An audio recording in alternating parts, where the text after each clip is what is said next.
Ram Ram everyone, सभी प्रिय दर्शकों को ideology of astrology Guru channel में हार्दिक स्वागत है। तो प्रिय दर्शकों,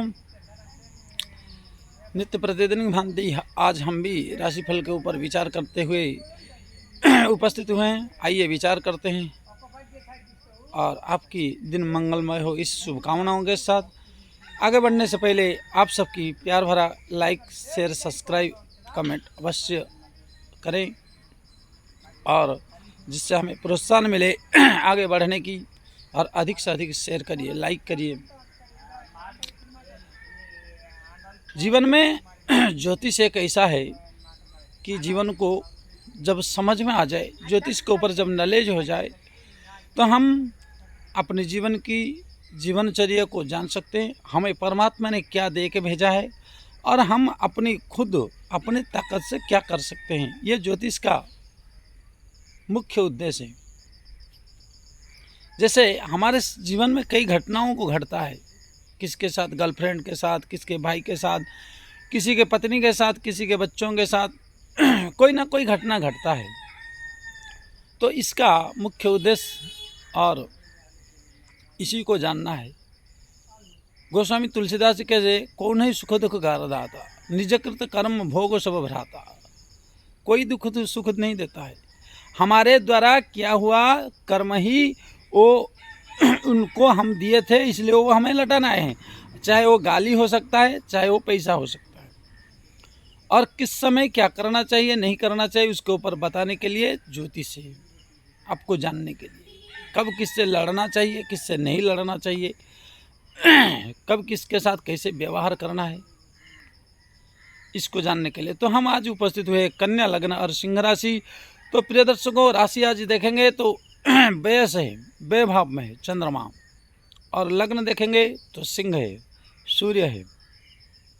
दोनों की परम मित्रता और साथ में बुध का लग्न है और सूर्य, तो दोनों मित्र ग्रह है, दोनों साथ में चलने वाले ग्रह है। यहाँ अगर हम देखें एक चीज को, कन्या लग्न, अगर सूर्य और बुध किसी भी भाव में बैठते हैं 2, 6, 8, 12 को छोड़कर, तो प्रिय दर्शकों थोड़ा यहाँ सूर्य जो है पिता से मतभेद, अकेले अगर सूर्य हो जाए तो विशेष रूप से, और 6, 8, 12 में हो जाए तो सूर्य अति विशेष।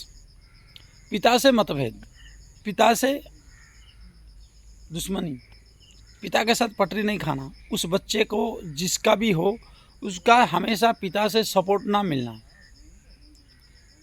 पिता के साथ अनबन हमेशा बना रहना, और इसी डिप्रेशन से आकर वो एक आक्रामक बन जाता है और जीवन में कई बातों को गांठ बांध लेता है और अंतिम में वो पिता के साथ नहीं रह पाता है। और पितृअर्जित संपत्ति भी इसको जब मिलता है तो बहुत मंथन के बाद, बहुत झगड़े और उलझनों के पार करके सहना पड़ता है और तभी जाके प्राप्त हो पाता है। चंद्रमा यहाँ अगर पक्षहीन हो जाए तो माता के साथ कम्बिनेशन बिगड़ता है,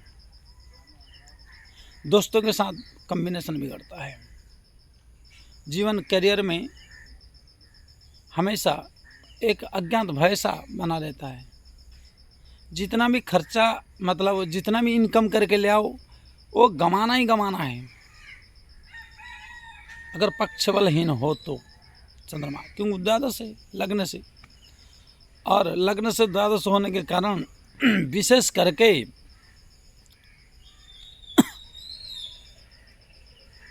वह व्यक्ति जो चाहता है वो नहीं कर पाता है, क्योंकि उसकी मन स्थिर नहीं है व्यय भाव में चंद्रमा होने के कारण, क्योंकि व्यय भाव से चंद्र कुंडली है।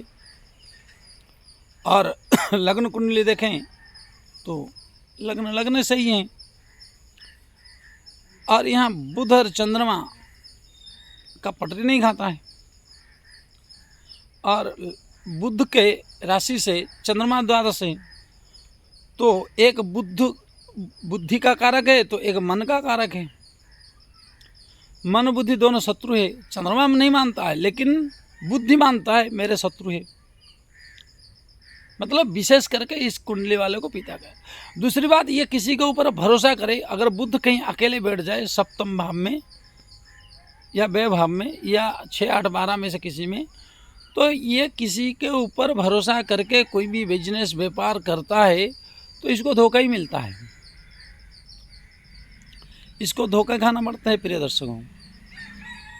और इसको हमेशा मतलब क्योंकि ये व्यक्ति भी हमेशा किसी को ना किसी को ठगने के लिए, किसी को ना किसी को मतलब ये भी करता है, ये भी गलती इसकी भी है, क्योंकि कन्या लग्न वाले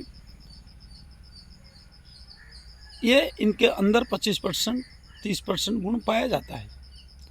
परंतु सिंह राशि होने के कारण सूर्य अगर अच्छे स्थान पर, बलाबल स्थान पर हो, तो प्रिय दर्शकों को कुछ इसमें कमी, मतलब इन गुणों में कमी आता है, परंतु इनको जीवन में मुंह की जरूर खाना पड़ता है। और वर्तमान की बात करें सिंह राशि वाले जिसका कन्या लग्न और सिंह राशि है, इस समय तो बहुत परेशान है और बहुत डिप्रेशन में है, बहुत आत्माबल टूटा हुआ है, मनबल टूटा हुआ है, व्यापार टूटा हुआ है, बिजनेस टूटा हुआ है, पत्नी से तलाक हो सकता है, बच्चों से मेल नहीं खा रहा है। तो इस प्रकार इनकी कंडीशन है। राजयोग 1000 होता है, क्योंकि आदमी जब उन्नति करता है, तरक्की करता है, वो सोचता है कि हमारे जीवन में कभी अंधेरा ही नहीं आएगा। ना प्रिय दर्शकों, ऐसा किसी के जीवन में नहीं हुआ, ना होगा। और शनि परिवर्तन होने तक 6ठे भाव में शनि है और व्यय भाव को देख रहा है, तो राशि को देख रहा है, तो आप जहाँ तक वो विशेष नशा, डिप्रेशन में रहकर अपनी जिंदगी को तबाह कर रखेंगे और कुसंगत के कारण आपको बहुत बदनामी आदि प्राप्त हो रहा होगा। यहाँ तक कि आपकी जहाँ तक सोच किया जाए तो आपकी पैतृक संपत्ति और प्लस आपकी जीवन की जो पूंजियाँ हैं, जो बटोर के रखे थे, वो सब आज नाश हो गए होंगे। इन सब परेशानियों को शनि सफाया कर दिया, क्योंकि बुध का लग्न है, बुध भी न्यायदाता है और शनि का मित्र है। तो शनि अगर जज है तो बुध मित्र उसका वकील है। तो इसलिए प्रिय दर्शकों, अपना कुंडली में अगर इस तरह दुर्योग और आप इस तरह परेशानियों से भरे हुए हैं, तो आप हमसे संपर्क कर सकते हैं और उसकी निराकरण के लिए हमारी व्हाट्सएप के माध्यम से टाइटल के नीचे दिए गए और कॉल कर सकते हैं। उसी की उचित फीस के साथ आपको कुंडली दिखाया जाएगा और परामर्श दिया जाएगा। जो राजयोग है उनको एक्टिव कराने के लिए और उनकी जो दुर्योग है उनको निराकरण करने के लिए। अगर आपको पसंद आया वीडियो तो लाइक, सब्सक्राइब, शेयर अवश्य करें और हमें प्यार भरा कमेंट देकर अपना मतामत प्रदान करें। जय श्री राम।